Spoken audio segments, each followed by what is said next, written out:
Hello दोस्तों, आप सभी का स्वागत है आज के टेक्निकल क्लासेस में। तो चलिए दोस्तों, एक नए सेट में आप सभी का स्वागत है। और दोस्तों, आज का जो क्लास होगा कंप्यूटर का 8वां क्लास होगा। ठीक है, कंप्यूटर का 8वां क्लास होगा। इससे पिछला वाला वीडियो अगर आप लोग नहीं देखे हैं तो प्ले लिस्ट में जा करके चेक कर लीजिएगा। कंप्यूटर और टेक्निकल नाम से BSPSCL के लिए अलग से जो है प्ले लिस्ट बना हुआ है, वहाँ पर आप लोगों को सारा वीडियो मिल जाएगा। तो चलिए आज का सबसे पहला प्रश्न से स्टार्ट करते हैं। उससे पहले अगर आप लोग चैनल पे नए हैं तो चैनल को सब्सक्राइब करके वीडियो को जरूर शेयर कर दीजिएगा। पहला प्रश्न दिया है कि एक डॉक्यूमेंट में कई स्थान पर हरियाणा शब्द लिखा हुआ है। ठीक है, इसे डॉक्यूमेंट में सभी स्थान पर हटाने की आवश्यकता है। ऐसे करने के लिए सही कमांड कौन सी है? ठीक है, जैसे कोई भी वर्ड है, जैसे समझ जाइए कि यहाँ पे क्या कह रहा है कि हरियाणा लिखा हुआ है। ठीक है, और इसे हमको यानी कि हटाना है। ये बहुत जगह पे लगभग लिखा हुआ है और हमको इसे हटाना है। तो सबसे पहले क्या करेंगे? सबसे पहले दोस्तों जो मेनली रूप से जो इसमें जो प्रयोग होगा दोस्तों, फाइंड का। ठीक है, फाइंड और प्लस में यानी कि रिप्लेस को अगर प्रेस करते हैं, ठीक है, अगर फाइंड प्लस में रिप्लेस को अगर प्रेस करते हैं तो क्या होता है, जितना जगह पे यानी कि जितना संख्या में हरियाणा लिखा हुआ है सभी क्या हो जाएगा दोस्तों, तो वो क्या हो जाएगा, वो चेंज हो जाएगा। ठीक है, सभी चेंज हो जाएगा सभी स्थान पे। तो करेक्ट आंसर जो होगा ऑप्शन इसका डी सही हो जाएगा, क्योंकि डी में जो दिया है फाइंड एंड रिप्लेस ऑल। तो करेक्ट आंसर ऑप्शन इसका डी सही हो जाएगा। अगला प्रश्न पे चलेंगे। अगला प्रश्न दिया है रिपोर्ट लिखने हेतु एक नई फाइल खोलने के लिए निम्न में से किस विकल्प का उपयोग किया जाता है? क्या करने के लिए? तो रिपोर्ट लिखने के लिए। और रिपोर्ट लिखने के लिए दोस्तों यानी कि जो नई फाइल का जो हम दोस्तों प्रयोग करते हैं वो न्यू डॉक्यूमेंट का। ठीक है, न्यू डॉक्यूमेंट को ओपन करेंगे तब क्या होगा दोस्तों, उसमें जो है उसमें क्या होगा, रिपोर्ट को यानी कि लिख सकते हैं। न्यू डॉक्यूमेंट पे न्यू डॉक्यूमेंट को क्लिक करके कोई भी रिपोर्ट को क्या करेंगे दोस्तों, लिख सकते हैं। ओपन का प्रयोग नहीं करेंगे, न रिसेट का प्रयोग करेंगे, न प्रिंट व्यू का प्रयोग करेंगे। इसमें जो है न्यू डॉक्यूमेंट का प्रयोग किया जाएगा न्यू डॉक्यूमेंट खोलने के लिए। ठीक है ना। तो कंट्रोल प्लस एन इसका यानी कि शॉर्टकट की है, इसको भी ध्यान में रख लीजिएगा। तो राइट आंसर जो होगा ऑप्शन इसका बी सही हो जाएगा। क्या हो जाएगा? बी सही हो जाएगा। ठीक है, और इसका शॉर्टकट की अगर बात किया जाए न्यू डॉक्यूमेंट का तो कंट्रोल, ठीक है, और प्लस में एन को अगर प्रेस करते हैं तो न्यू डॉक्यूमेंट ओपन हो जाता है। उसमें आप लोग यानी कि रिपोर्ट लिख सकते हैं। अगला प्रश्न दिया हुआ है दुनिया के 5 सबसे अधिक आबादी वाले देश में वर्ष 1920 में वर्ष 2020 तक परिवर्तन को प्रदर्शित करने के लिए उपयोग करने के लिए सबसे उपयुक्त चार्ट कौन सा है? यानी कि सबसे उपयुक्त जो चार्ट है उसके बारे में पूछ रहा है। और सबसे उपयुक्त चार्ट की अगर बात किया जाए दोस्तों, तो सबसे उपयुक्त चार्ट जो होता है वो लाइन चार्ट ही होता है। ठीक है, क्या होता है? लाइन चार्ट ही होता है। ठीक है ना। ये क्या होता है, तो छोटी और लंबी अवधि के लिए जो है परिवर्तन को ट्रैक करने के लिए हम इसका प्रयोग करते हैं। किसका? तो लाइन चार्ट का। छोट और लंबी अवधि के लिए परिवर्तन करने के लिए हम लाइन चार्ट का प्रयोग करते हैं, ध्यान में रखिएगा। ऑप्शन डी में दिया है लाइन चार्ट। करेक्ट आंसर की बात किया जाए ऑप्शन इसका डी सही हो जाएगा। कॉलम की बात किया जाए, ठीक है, तो एक रॉ होता है और एक क्या होता है भाई, तो एक कॉलम होता है। ठीक है ना। तो कॉलम जो होता है यानी कि खड़ा, जैसे यानी कि खड़ा होता है, ऐसे ये कॉलम हो गया। और रो की अगर बात किया जाए तो ऐसे ये सब क्या है, तो ये सब रो हो गया। ठीक है ना। तो ये सब ध्यान में रखिएगा। इससे भी प्रश्न में भी एग्जाम में पूछने की संभावना 100% रहता है और पूछा भी जाता है। ये पाई चार्ट है, ठीक है, ये कॉलम है और ये क्या है, तो एस्टेटिकल है। चलिए अगला प्रश्न पे चलते हैं। अगला प्रश्न दिया है किसी डॉक्यूमेंट में सेलेक्ट किए गए वाक्य को कॉपी करने, ठीक है, क्या कह रहा है कि कॉपी करने के लिए। तो सबसे पहले यानी कि कंट्रोल और प्लस सी से क्या हो जाएगा, कोई भी वर्ड जो होगा, जितना सारा वर्ड होगा सब क्या हो जाएगा, यानी कि कॉपी हो जाएगा। उसके बाद है उसी डॉक्यूमेंट की एक अलग जगह पेस्ट करने के लिए, और फिर हमें क्या करना है भाई, पेस्ट भी करना है। तो कंट्रोल प्लस है ना, कंट्रोल प्लस यानी कि भी से पेस्ट कर देंगे और कंट्रोल प्लस सी से कॉपी कर देंगे। कंट्रोल प्लस सी का मतलब यानी कि कॉपी, ठीक है, और कंट्रोल प्लस भी का मतलब यानी कि यहाँ पे यानी कि पेस्ट हो जाएगा। ऑप्शन देखते हैं। ए में कह रहा है कंट्रोल प्लस एक्स, तो कंट्रोल प्लस एक्स यानी कि कट होता है। कंट्रोल प्लस सी से कॉपी होता है, कंट्रोल प्लस भी से पेस्ट होता है। तो इसमें कट की बात है ही नहीं, तो ऑप्शन पहला गलत हो गया। बी में दिया है कंट्रोल सी और कंट्रोल भी, तो राइट आंसर जो होगा दोस्तों कॉपी और पेस्ट के लिए कंट्रोल प्लस सी और कंट्रोल प्लस भी का प्रयोग करेंगे। कंट्रोल प्लस सी से कॉपी होगा और कंट्रोल प्लस भी से यानी कि पेस्ट हो जाएगा। तो राइट आंसर जो होगा दोस्तों ऑप्शन इसका बी सही हो जाएगा। क्योंकि बी में जो दिया है कंट्रोल प्लस सी और कंट्रोल प्लस भी दिया हुआ है। अगला प्रश्न पे चलेंगे। अगला प्रश्न दिया हुआ है माइक्रोसॉफ्ट वर्ड 2007 में फॉन्ट के आकार की सीमा क्या होती है। कब की बात कर रहा है, यानी कि 2007 की बात है। और 2007 से यानी कि अब तक की हम बात बता दे रहे हैं।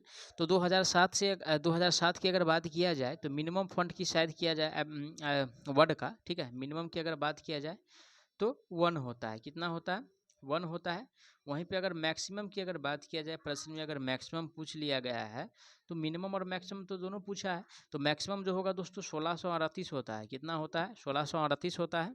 तो मिनिमम की बात किया जाए तो 1 और मैक्सिमम की बात किया जाए तो 1638 जो दिया हुआ है वो ऑप्शन ए ही में दिख रहा है। तो करेक्ट आंसर की अगर बात किया जाए तो ऑप्शन इसका ए सही हो जाएगा, क्योंकि ए में जो दिया हुआ है 1 से लेकर के 1638 दिया हुआ है। अगला प्रश्न पे चलेंगे। अगला प्रश्न दिया है एक वर्ड प्रोसेसर में फॉन्ट विकल्प का उपयोग करके क्या नहीं किया जा सकता है। ऑप्शन ए में दिया है फॉन्ट का आकार बदलना, तो फॉन्ट का आकार बदल सकते हैं, ठीक है ना। उसके साथ साथ फॉन्ट का कलर भी चेंज कर सकते हैं, फॉन्ट का स्टाइल को भी बदल सकते हैं। लेकिन फॉन्ट का जो चौड़ाई है ना, फॉन्ट का जो चौड़ाई है दोस्तों, इसे कभी जो है यानी कि चेंज नहीं किया जा सकता है इसका उपयोग करके। तो राइट आंसर जो होगा दोस्तों, नहीं वाला पूछ रहा था, तो राइट आंसर जो होगा इसका चौड़ाई को कभी नहीं बदल सकते हैं। तो राइट आंसर जो होगा ऑप्शन इसका डी सही हो जाएगा। अगला प्रश्न पे चलेंगे। अगला प्रश्न दिया है वर्ड प्रोसेसर के विकल्प सेव द्वारा हम डैश सबसे उपयुक्त विकल्प चुने। ए में कह रहा है कि फाइल का नाम बदल सकते हैं और फाइल बंद हो जाती है। बी में कह रहा है फाइल को उसके वर्तमान नाम से ही सेव करते हैं और फाइल बंद हो जाती है। सी में कह रहा है कि फाइल का नाम बदल सकते हैं। डी में कह रहा है फाइल को उसकी वर्तमान नाम से ही सेव करते हैं लेकिन फाइल खुली रहती है। तो राइट आंसर जो होगा दोस्तों ऑप्शन इसका ये सही हो जाएगा, क्योंकि फाइल को वर्तमान नाम से सेव किया जा सकता है और लेकिन फाइल जो होगा दोस्तों ओपन ही रहता है। तो ऑप्शन जो होगा दोस्तों इसका डी सही हो जाएगा, क्योंकि डी में जो दिया हुआ है फाइल को ओपन रख सकते हैं और यानी कि उसी के नाम से हम सेव कर सकते हैं, ठीक है। अगला प्रश्न दिया है कि किसी वर्ड प्रोसेसर का उपयोग करके किसी डॉक्यूमेंट को प्रिंट करने के संबंध में निम्नलिखित में से कौन सा कथन गलत है। प्रिंट करने के संबंध में क्या गलत है भाई? तो डॉक्यूमेंट कागज पर किस प्रकार से प्रिंट किया जाएगा, यह वर्तमान सेटिंग के आधार पर प्रीव्यू में दर्शाया जाता है। ये बात तो सही है। फिर ऑप्शन जो 2 में दिया हुआ है कह रहा है कि एक डॉक्यूमेंट को 3 गुणवत्ता मोड उदाहरण के लिए ड्राफ्ट, नॉर्मल या बेस्ट में से किसी एक को प्रिंट किया जा सकता है। ये भी बात सही है। और सी में कह रहा है कंट्रोल प्लस भी एक शॉर्टकट है जो डॉक्यूमेंट के उस भाग को सेलेक्ट करके करता है जिसे प्रिंट करने की आवश्यकता होती है। तो कंट्रोल प्लस पी से क्या होता है? प्रिंट होता है। कंट्रोल प्लस पी से क्या होता है भाई? तो प्रिंट तो होता है ना। लेकिन यानी कि सेलेक्ट के लिए दोस्तों जो मेनली रूप से जो प्रयोग करते हैं, ठीक है, तो कंट्रोल प्लस ए से यानी कि सारा वर्ड जो है सेलेक्ट हो जाता है। तो सेलेक्ट की बात इसमें गलत कह रहा है। तो करेक्ट आंसर जो होगा ऑप्शन इसका सी सही हो जाए, क्योंकि सी में जो दिया हुआ है कंट्रोल प्लस पी, ठीक है, कंट्रोल प्लस पी से जो है प्रिंट होता है, ना कि सिलेक्ट होता है, ठीक है। सेलेक्ट के लिए दोस्तों कंट्रोल प्लस हम ए का प्रयोग करेंगे, जिससे क्या होगा, सारा वर्ड क्या होगा, तो सेलेक्ट हो जाएगा।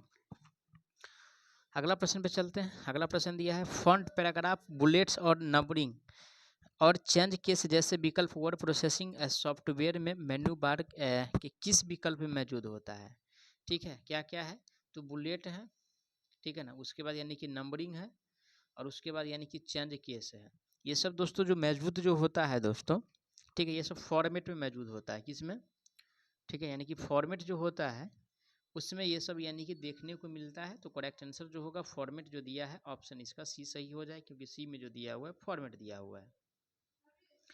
अगला प्रश्न पे चलेंगे। अगला प्रश्न दिया है वर्ड प्रोसेसर के पैराग्राफ डायलॉग बॉक्स में निम्न में से कौन सा विकल्प उपलब्ध नहीं होता है। तो इंडेंटेशन, नंबरिंग और लाइन स्पेसिंग ये सब तो होता है, लेकिन मार्जिन जो होता है दोस्तों, ठीक है, ये नहीं होता है। अगर मार्जिन की बात किया जाए तो ये जो है उसमें देखने को नहीं मिलता है और नहीं वाला हमको पहचानना था। तो राइट आंसर जो होगा ऑप्शन इसका ये सही हो जाएगा। अगला प्रश्न पे चलेंगे। अगला प्रश्न दिया है किसी डॉक्यूमेंट में कई स्थान पर शब्द मुंबई है, डॉक्यूमेंट में सभी स्थान पर इस शब्द को तमिलनाडु में बदलना है। ऐसा करने के लिए सही मापदंड कौन सा है? तो वही बात है फिर जो प्रश्न पूछा था। तो सबसे पहले क्या करेंगे? फाइंड, ठीक है, फाइंड और रिप्लेस, ठीक है ना। फाइंड और रिप्लेस क्लिक करने से क्या होगा, जहाँ पे एक शब्द लिखा हुआ है, जैसे यानी कि मुंबई ही समझ लीजिए, तो मुंबई जैसे लिखा हुआ है तो क्या हो जाएगा, सिलेक्ट हो जाएगा और वो क्या हो जाएगा, हट जाएगा। उसके स्थान पे जो शब्द हमको डालना है वो शब्द हम डाल सकते हैं। तो फाइंड और रिप्लेस का जो प्रयोग करेंगे, ऑप्शन ए बी में दिया है, करेक्ट आंसर जो होगा ऑप्शन इसका बी सही हो जाएगा। अगला प्रश्न पे चलेंगे। अगला प्रश्न है, मौजूदा वर्ड डॉक्यूमेंट को एडिट करने के लिए निम्नलिखित में से किस विकल्प का उपयोग फाइल खोलने के लिए किया जाता है। एडिट की बात कर रहा है और फाइल खोलने की बात कर रहा है, तो ओपन का ही प्रयोग करेंगे मेनली रूप से। ठीक है, न्यू डॉक्यूमेंट के लिए अगर कंट्रोल प्लस एन, ठीक है, कंट्रोल प्लस अगर एन को प्रेस करते हैं तो न्यू डॉक्यूमेंट यानी कि ओपन हो जाएगा। ठीक है, लेकिन इसमें क्या कह रहा है, एडिट करने के लिए, यानी कि कोई डॉक्यूमेंट ओपन है उसको एडिट करने के लिए हम ओपन का ही प्रयोग करेंगे, और ओपन जो दिया है वो ए में दिया हुआ है। किस में दिया हुआ है, ए में दिया है। राइट आंसर जो होगा ऑप्शन इसका ए सही हो जाएगा। अगला प्रश्न दिया है, किसी डॉक्यूमेंट के टेक्स्ट में कौन सा अलाइनमेंट नहीं हो सकता है। ठीक है ना, तो सबसे पहले यानी कि राइट अलाइनमेंट होता है। ठीक है, उसके साथ साथ यानी कि लेफ्ट अलाइनमेंट होता है, और उसके साथ साथ यानी कि सेंटर अलाइनमेंट होता है। ठीक है, ये तीनों अलाइनमेंट होता है, लेकिन जो नहीं होता है दोस्तों यानी कि जिग, ठीक है ना, जिग जैग जो अलाइनमेंट होता है वो नहीं होता है, और नहीं वाला हमको पहचानना था, तो ऑप्शन ए में दिया है जिग जैग, तो करेक्ट आंसर जो होगा ऑप्शन इसका ए सही हो जाएगा। अगला प्रश्न पे चलेंगे। अगला प्रश्न दिया है, यदि पाठ और संख्याओं वाले किसी प्रेजेंटेशन में बहुत अधिक सामग्री दिखानी हो तो निम्नलिखित में से किसका उपयोग करना सबसे अच्छा होगा। तो सबसे अच्छा की बात कर रहा है, और सबसे अच्छा जो होगा दोस्तों वो टेबल का प्रयोग करके। किसका, टेबल का। और टेबल जो दिया हुआ है किस में दिया हुआ है, वो टेबल जो दिया है ऑप्शन बी में है, तो राइट आंसर जो होगा ऑप्शन इसका बी सही हो जाएगा। अगला प्रश्न पे चलेंगे। अगला प्रश्न दिया हुआ है, किसी वर्ड प्रोसेसिंग सॉफ्टवेयर के किस मेनू में इंसर्ट, डिलीट, कन्वर्ट और रिपल्ट सेल्स जैसे विकल्प मौजूद रहते हैं। तो दोस्तों देखिए, ये सब जो मौजूद होता है वो फॉर्मेट में ही होता है। ठीक है ना, घुमा फिरा के प्रश्न पूछ रहा है और अलग अलग शिफ्ट में भी प्रश्न आ रहा है, तो काफ़ी अच्छा इंटरेस्टेड वीडियो आप लोगों के लिए होने वाला है, तो वीडियो को जरूर शेयर कर दीजिएगा। राइट आंसर जो होगा दोस्तों फॉर्मेट ऑप्शन बी में है, करेक्ट आंसर इसका बी सही हो जाएगा। मैं आशा करता हूँ आप लोग सारा प्रश्न को अच्छा से समझे होंगे। कोई भी प्रश्न में अगर किसी प्रकार का डाउट है तो आप लोग उसके लिए कमेंट कीजिएगा, आपको जवाब बहुत जल्द मिलेगा। साथ ही साथ अभी तक आप लोग इस चैनल पर नए हैं तो चैनल को सब्सक्राइब करके वीडियो को जरूर शेयर कीजिएगा। तो चलिए मिलते हैं नेक्स्ट वीडियो में, तब तक के लिए जय हिंद।